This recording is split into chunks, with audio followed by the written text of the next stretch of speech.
Nesse vídeo eu vou falar um pouco sobre o novo coronavírus, a sua relação no nosso organismo e um pouco da minha experiência de tratamento. Então, o novo coronavírus ele tem uma ação de predileção no sistema respiratório, onde ele vai infectar as células alveolares, onde acontece a troca gasosa. O vírus ele adentra a célula a partir das proteínas que dão aquele formato de coroa, pelo qual é chamado coronavírus. Ele adentra a célula alveolar, gera replicação viral e depois acontece a morte da célula original e os vírus eles são liberados com uma carga muito maior até infectar outra célula. Acontece que o nosso sistema imunológico ele tenta combater essa infecção por diversas formas.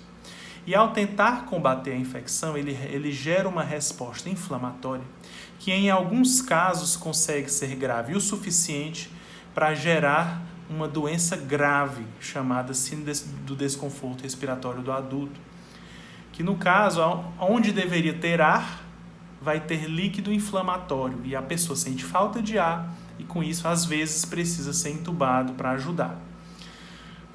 Então, um pouco do tratamento tem sido voltado para controlar essa resposta inflamatória. Existem diversos tratamentos que têm sido propostos nesse tempo e na prática ainda não há nada que tenha sido liberado porque os ensaios, os testes em pessoas ainda estão acontecendo enquanto acontece a pandemia. Mas o racional por trás disso tudo é que as medicações que controlam a inflamação podem trazer benefício aos pacientes. Na prática, o que é que nós temos? Tanto a carga viral pode ser um fator ou não, né? Mas pode ser um fator de gravidade de doença, mas principalmente nos pacientes que têm uma resposta inflamatória mais intensa, isso pode atingir outros órgãos além do pulmão, levando a uma grave síndrome de choque, disfunção renal, enfim. Esses pacientes nós não sabemos quem vai desenvolver doença grave. Temos, como olhando para trás, identificar quais são os pacientes que têm maior fator de risco, né? Dentre eles, os pacientes que têm síndrome metabólica, obesidade, hipertensos maltratados, diabéticos, quem tem glicemias alteradas, por exemplo. Então, alguns casos vão se tornar graves e esses pacientes necessitam também de uma terapia anti-inflamatória. O que tem sido utilizado é a associação entre hidroxicloroquina e azitromicina, principalmente nos primeiros dias, em alguns casos. Não sabemos ao certo se isso melhora. Em alguns hospitais isso está sendo utilizado, com resultados ainda por saber.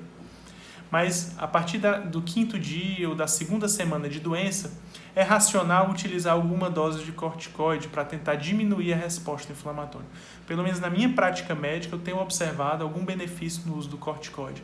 Quando eu introduzi o corticoide, os meus pacientes tinham uma melhora de proteína C reativa, tinham uma melhora do quadro inflamatório e com isso conseguiam desenvolver-se melhor nos próximos dias subsequentes. Ainda é cedo para dizer se esse tipo de tratamento ele vai ser indicado em larga escala ou em algum protocolo específico. Mas o que fica desse momento de vídeo que eu queria compartilhar com vocês é que não somente tratar o vírus é importante, mas tratar a resposta inflamatória gerada enquanto o nosso organismo tenta combater o vírus. É isso, pessoal. Muito obrigado.